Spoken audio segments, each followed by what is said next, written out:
दोस्तों, मैं आपका दोस्त रोबिन। मैं आज आपके लिए MPSI का हिंदी और इंग्लिश का सिलेबस लेके आया हूँ, जिसके अंदर आपको मैं बताऊंगा कि कौन कौन से चैप्टर हिंदी के अंदर आते हैं और कौन कौन से इंग्लिश के अंदर आते हैं।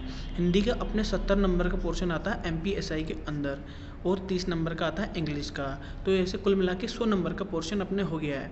तो मैं इनको आपको चैप्टर रूप में दिखाने वाला हूँ। चलो देखते हैं। MPSI हिंदी सिलेबस 2021, इसके अंदर भाषा बोध आता है ना। भाषा बोध, इसके अंदर भी कौन कौन से चैप्टर आते हैं मैं आज आपको ये दिखाने वाला हूँ। कि शब्द निर्माण हो गया। शब्द निर्माण में अपने उपसर्ग, प्रत्यय, संधि, समास, इन पर आधारित प्रश्न पूछे जाते हैं अपन से। फिर इनके बाद में आता है समुच्चारित भिन्नार्थक शब्द, इन पर भी अपन से प्रश्न पूछे जाते हैं। अनेकार्थी शब्द, जैसे कोई एक शब्द दे देगा अपन को और उसका अपन को दूसरा अर्थ बताना है। फिर आता है विलोम शब्द, ये शब्द तो आपने पढ़े रखे होंगे लेकिन इसे और डीप से पढ़ना है। वो पर्यायवाची शब्द। फिर आता है वाक्यांश के लिए एक शब्द।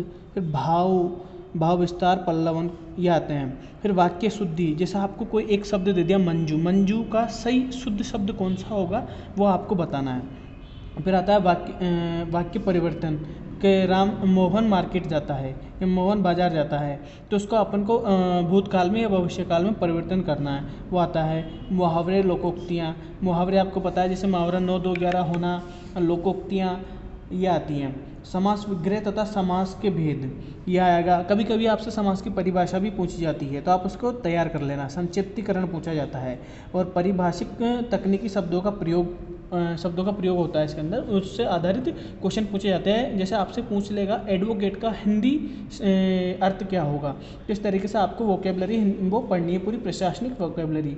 फिर आता है वाक्य भेद, इसमें आता है रचना के आधार पर अर्थ बताना है इनका अपन को। वाक्य रूपांतर और शब्द युगम, इसमें अपन को शब्द देगा उसको जोड़ के दिखाना होता है अपन को। फिर आ जाता है अपन बोली, विभाषा, मातृभाषा, राजभाषा, राष्ट्रभाषा, ये क्या है, इन पर आधारित प्रश्न पूछे जाते हैं कि बोली कहाँ बोली जाती है, मातृभाषा को किसको कहते हैं, राजभाषा क्या होती है और राष्ट्रभाषा क्या होती है।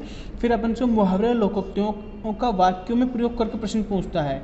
जैसे अपन को कोई पूरा वाक्य दे देगा और उसके अंदर अपन उससे पूछा जाएगा इसमें कौन सा मुहावरा है या कौन सी लोकोक्ति है। फिर अपन का दूसरे पोर्शन पे आते हैं वाक्य बोध, काव्य बोध। इसके भेद बताता हूँ मैं। मुक्तक काव्य और प्रबंध काव्य, इनको अपन बोलते हैं महाकाव्य और खंड काव्य। इनसे आधारित प्रश्न आते हैं।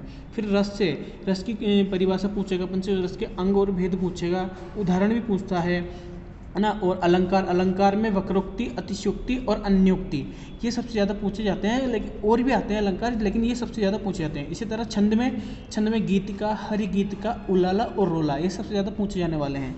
और रस का परिचय पूछेगा अपन से उसमें, और अंग पूछ लेगा, रस के भेद और उदाहरण सहित अलंकार पूछ लेगा कि इस रस में कौन सा अलंकार है। छंद काव्य की परिभाषा पूछेगा, इसमें काव्य के भेद, काव्य के गुण पूछेगा। क्षेत्रीय बोली पूछ लेगा अपन से, पहेलियाँ पूछेगा, चुटकुले पूछेगा, लोकोक्ति, लोकगीत, लोक कथाएँ, परिचय, खड़ी बोली में इनका अनुवाद, ये सब पूछ के अपन से इनका अनुवाद पूछ लेगा खड़ी बोली में। और अपन से मध्य प्रदेश में जितनी भी पत्र पत्रिकाएँ प्रकाशित होती हैं हिंदी की, वो पूछेगा कि कौन सी कहाँ से प्रकाशित होती है ना। फिर अपठित बोध में आ जाते हैं, जो लास्ट में अपने 5 नंबर का पोर्शन होता है। इसमें एक गद्यांश देगा अपन को, उसमें से अपन को पैराग्राफ में से पढ़ के और क्वेश्चन को जवाब देना होता है।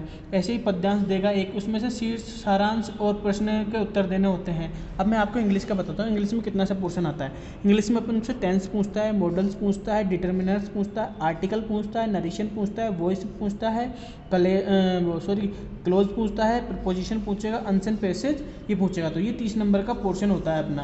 तो इसे टोटल मिलाकर 100 नंबर का हो जाता है। तो आपको ये कंप्लीट करना है हिंदी और इंग्लिश का, क्योंकि ये मायने रखता है आपको सिलेक्शन दिलाने में। इनका सबसे महत्वपूर्ण